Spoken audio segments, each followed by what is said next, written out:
ये खबर केआर मंगलम यूनिवर्सिटी द्वारा प्रस्तुत की गई है। जजमेंट समझिए माला दीक्षित से कार्यक्रम में आपका स्वागत है। आज की चर्चा रिश्तों और कानून दोनों से जुड़ी है और इसका असर सीधे लाखों लोगों की जिंदगी पर पड़ सकता है। सुप्रीम कोर्ट ने एक अहम फैसला सुनाते हुए कहा है कि अब लिव इन रिलेशनशिप में रहने वाले पार्टनर पर भी आईपीसी की धारा 498 ए लागू हो सकती है। यानी अगर रिश्ते में क्रूरता होती है तो कानूनी कार्रवाई संभव है। आपको मालूम होगा कि अब तक आईपीसी की धारा 498 ए का इस्तेमाल मुख्य रूप से शादीशुदा महिलाओं के लिए होता था, जहां पति या उसके रिश्तेदारों द्वारा क्रूरता करने का अपराध होता था, वहां इस धारा में केस दर्ज किया जाता था। लेकिन अब सुप्रीम कोर्ट ने इस धारा का दायरा बढ़ाते हुए साफ कर दिया है कि अगर लिव इन रिलेशनशिप शादी की प्रकृति की है तो इसमें भी 498 ए लागू हो सकती है। दूरगामी असर डालने वाला ये फैसला जस्टिस संजय करोल और जस्टिस एन कोटेश्वर सिंह की पीठ ने दिया है। कोर्ट ने कहा है कि आज के समय में लिव इन रिलेशनशिप एक हकीकत है। खासकर शहरी क्षेत्रों में बड़ी संख्या में लोग इस तरह के रिश्ते में रहते हैं, इसलिए कानून को भी समय के साथ बदलना जरूरी है। कोर्ट ने यह भी कहा कि कानून का मकसद लोगों की सुरक्षा करना है, चाहे वे शादीशुदा हो या लिव इन में। हालांकि कोर्ट ने स्पष्ट किया है कि लिव इन के इन मामलों में 498 लागू हो सकता है। कैसे मामलों में इसको लगाया जाएगा ये स्पष्ट किया गया है जजमेंट में।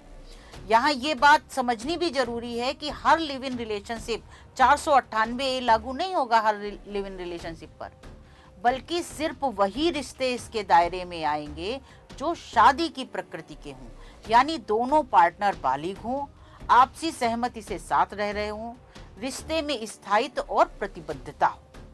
ऐसे मामलों में अगर महिला के साथ क्रूरता होती है तो वो 498 ए के तहत लिव इन पार्टनर के खिलाफ केस दर्ज करा सकती है। कोर्ट ने ऐसे मामलों में गिरफ्तारी पर भी दिशा निर्देश दिए हैं। कोर्ट ने कहा है कि ऐसे मामलों में किसी भी व्यक्ति को सीधे गिरफ्तार नहीं किया जाएगा, पहले प्रारंभिक जांच होगी, यानी प्रिलिमिनरी इंक्वायरी जरूरी होगी।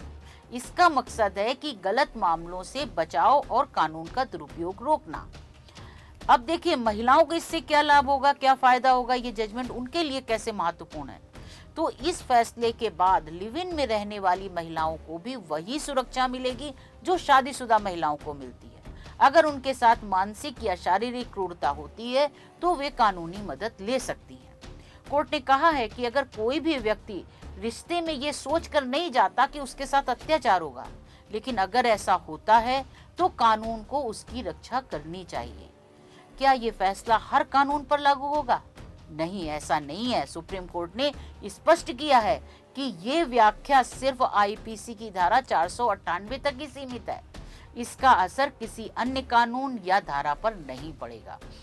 यानी सुप्रीम कोर्ट ने बिल्कुल साफ कर दिया है कि जो लिव इन पार्टनर के ऊपर कानून लागू किया जा रहा है आईपीसी की धारा 498, तो ये बात लिव इन पार्टनर के लिए सिर्फ इसी धारा तक सीमित है। ऐसा नहीं है कि बाकी सारे कानून भी जो शादीशुदा महिला पे लागू होते हैं, क्रिमिनल लॉ, वो सब इस पर लागू हो जाएंगे, ऐसा नहीं है। सुप्रीम कोर्ट ने कहा है कि जो उन्होंने व्याख्या की है वो सिर्फ कानून की इसी धारा तक लागू है और इसी पर इसका असर पड़ेगा। तो ये फैसला एक बड़ा सामाजिक संदेश भी देता है कि आज के बदलते समय में रिश्तों की परिभाषा बदल रही है और कानून को भी इन बदलावों के साथ चलना होगा। लिव इन रिलेशनशिप अब सिर्फ पर्सनल चॉइस नहीं है, बल्कि ये एक ऐसी हकीकत है जिसे कानून ने भी मान्यता देना शुरू कर दिया है। तो कुल मिलाकर सुप्रीम कोर्ट ने लिव इन रिलेशनशिप को कानूनी सुरक्षा का दायरा दिया है। अब शादी जैसे रिश्ते में रहने वाली महिलाओं को भी 498 ए का संरक्षण मिलेगा। साथ ही जांच के बाद ही गिरफ्तारी जैसे सुरक्षा उपाय भी सुनिश्चित किए गए हैं। तो ये फैसला न सिर्फ कानून को आधुनिक बनाता है, बल्कि समाज में महिलाओं की सुरक्षा को भी एक नई दिशा देता है। तो अगर आप भी इस मुद्दे पर अपनी राय देना चाहते हैं तो कमेंट में जरूर लिखें। आज बस इतना ही। फिर कुछ ऐसा महत्वपूर्ण फैसला आएगा तो मैं आपके साथ उस पर चर्चा करूंगी। तब तक के लिए धन्यवाद।